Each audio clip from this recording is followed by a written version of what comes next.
What is up, RC enthusiasts? Check it out, I have my LDRCs all laid out right here. So in today's video, I'm going to focus on how I tune these things. I have no aftermarket parts like the individual springs on each corner, all those 3D printed parts available for this. I don't have any of those installed on here. These are all just stock chassis, just tuned a little bit. They have these little torsion bar springs that pretty much act as the springs for this. And I do some tuning to that to get it to run better. I'm going to try to demonstrate how I tune those to make these run better and how I get them lower to the ground and make them have some pretty nice stance. Now, I've been enjoying these immensely because, you know, stuck indoor here in Arizona, it's 100 plus every day outside now until a couple more months from now. We'll be good to go back outside and start crawling the dirt. These things for me are a lot more fun indoors than crawling because, you know, I'm not really into the crawler course kind of indoor stuff. I like crawling outdoors, natural courses, just on trails, you know, because I don't like to crawl on the same stuff all day long. It's just not me. I've been to hobby shops where they have crawl courses and crawl them, and it's fun, you know, but I can only run so many battery packs on the same course before I want to try something else or just go somewhere else. So out in the trail for me. So to all you trail guys that watch my content, sorry that I'm kind of stuck on these, but if you haven't tried one of these are super fun and you need to try these. I'm a over 40-year-old man, 42 years old to be exact, playing with little RC toys out down there by my bike where, you know, I store my bicycle and stuff. The little vinyl area right there. That's the only place these things right here like to drift really well. And I also get them to drift pretty well in my garage on really smooth concrete. But for me so far, vinyl has been the best for these. And these things are immensely fun for the price, especially if you can get a good deal and you're willing to wait for a little bit. Most of these arrived at my house within like a week or a week and a half from AliExpress, which was pretty good, you know. For me, I could wait since I have other RCs to play with anyway. But these things, for that price that you can get it for, I think I paid around 40 to 50 bucks each on these. I know the GTRs are a lot more expensive now. Even if I go to AliExpress now, I'm having a hard time finding this for the price I got it for. Two blue ones and this one for 50 bucks each. I think I got this one for 46 bucks. I got this one from Temu for free. I got this one for 46 bucks also as well from AliExpress. This one right here was sent to me by LDRC, and this one was sent to me by LDRC. So yeah, let's go ahead and get into that, you know, not much more. These things are super fun. If you don't own one, go ahead and grab yourself one, especially if you can get a deal, because I'm telling you, man, you're missing out if you've never tried rear wheel drifting. So just a disclaimer, guys, you know, I'm not a professional drift guy. This is just me learning how to do the drifting on my own. So I am actually going to bring this guy right here, because I believe this guy is tuned the best right now. So I want to bring this out to a drift track out here somewhere and actually have some drift guys drive it and let me know how I did with this guy, or if it's even, you know, good at all.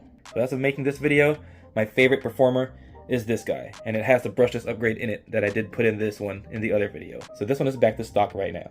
And of course, this one right here, which is my initial D guy right now, it's the one that got me back into these LDRCs. This one made my experience really good and made me want to continue my journey with these little guys. And of course, the NSX is here because it doesn't want one of these. I just had to get it because it looked really good in this, you know, black and red Type R looking one. Oh, it's nice. I put the little GT wing back there as well. Some good looking rides right here from LDRC. I wonder what they're coming out with next. You know, I've showed people the back of the box of this guy right here, and it looks like there's two more models on our way. I'm gonna go ahead and open one of these guys up and show you what I do to get these things tuned. So these are the torsion bars I'm talking about. So these are acting as the springs to your suspension right here. And with some of these, like the GTR, both of them are installed this way, front and back. Now this one originally, this was also installed internally like all the other cars. So if you have one of these and you're looking at mine, you're like, mine wasn't installed like this. It's because I installed it this way myself. And I did have to tweak the springs a little bit to make it work like this because it did lift it up a lot more. So I'll go ahead and remove the rear spring just to give you guys a demo. I'll take this screw off. I don't know why I didn't pull this all the way out. And the third one you can just leave in there. So this spring right here, it also matters where it sits in the car. If it's internal like that, then you're gonna have to bend this a different way than I'm bending it. I'm just showing you how I bend the rear one. So all the rear ones on these are gonna be like this. And you pretty much can figure it out how to do it to the front. It's a similar kind of technique. I'm just gonna show you what I do to make what, you know, to make it lowered and to make the preload I want come out of it. You can tell it's a pretty nice gap right here. I mean, you could also make it tuck if you want to, but you're gonna have to put more camber into it to get the tuck. The way I have it, if you compress the suspension all the way down, it will hit the tire, but the suspension never really compresses that much. It usually only compresses about that much. What I like about my setup is, do you see how much sag there is right there? Same with the front, got some sag, not as much as the rear, but there's some sag.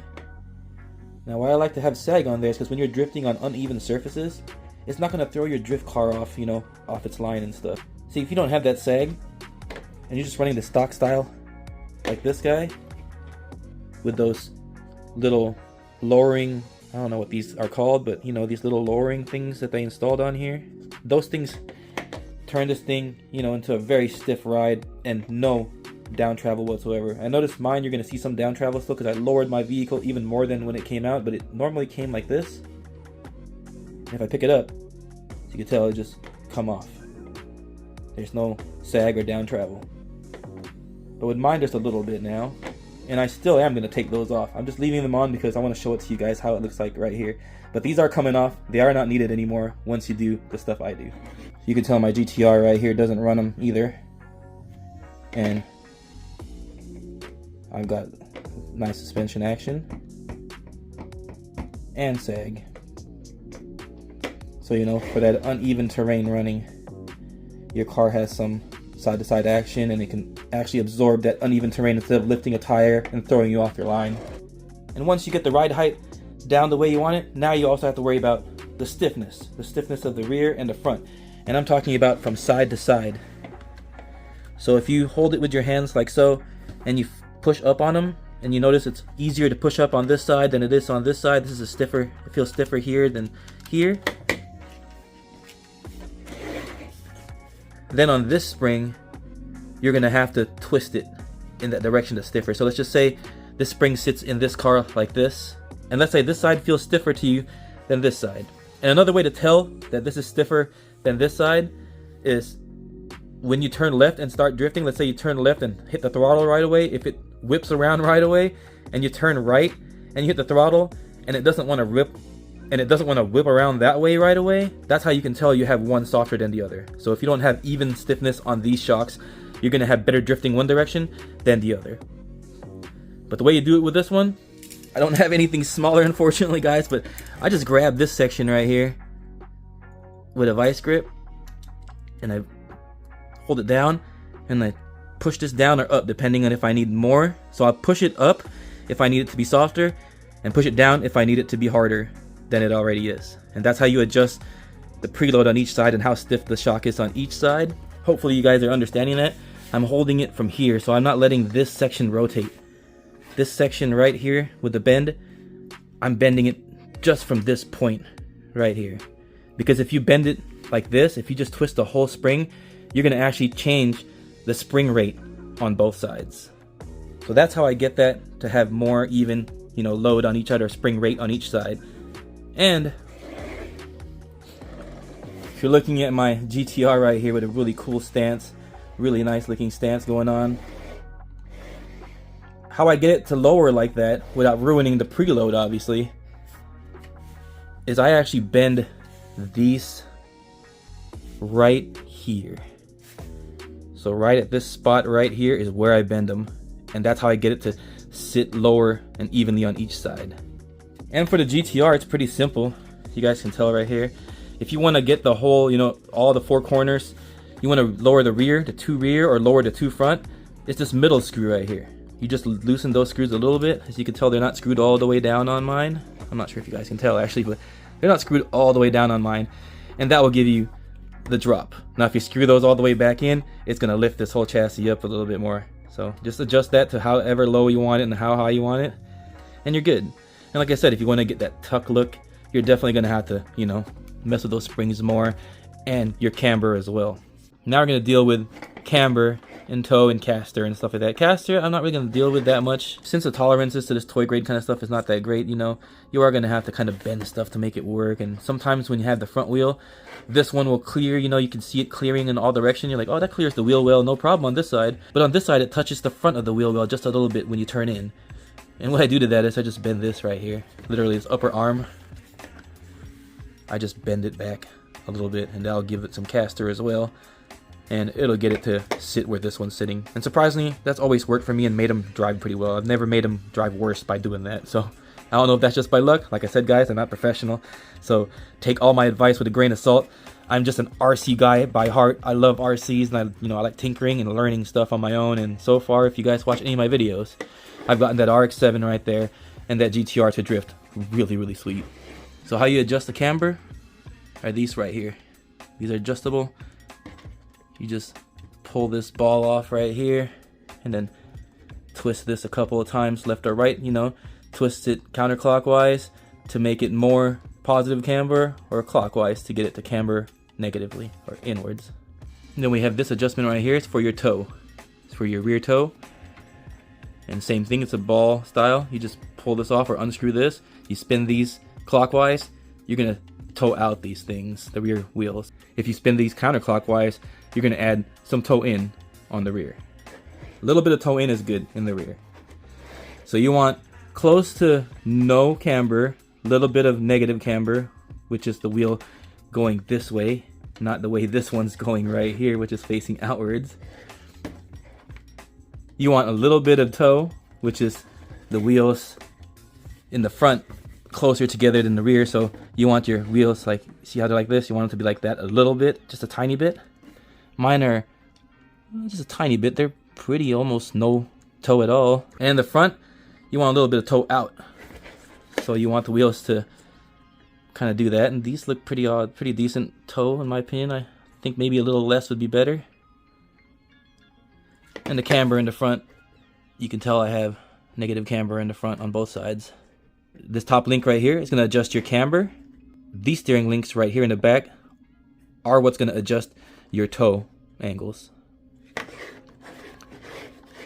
So pretty simple. Also, if you want to adjust some caster, we do have some caster adjustability up here. I've never had to adjust any of these little white spacers. You can move them towards the back, and that will move this whole arm rearwards. Same with this one.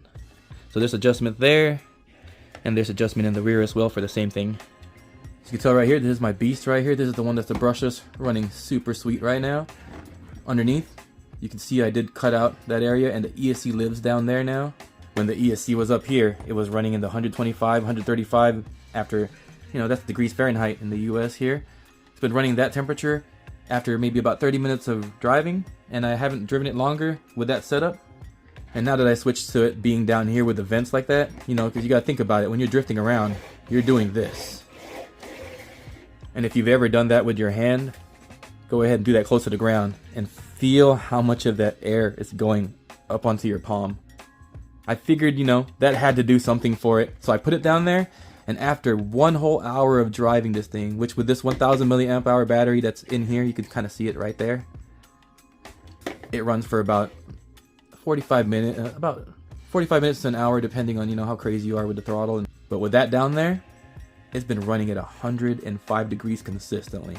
And the motor, anywhere into 125 degree range. So everything is within safe range, and there's no fans in here, no anything. I pretty much built a pretty sweet ride right here. All temps in check and runs super sweet. Now, I don't know if you guys can tell.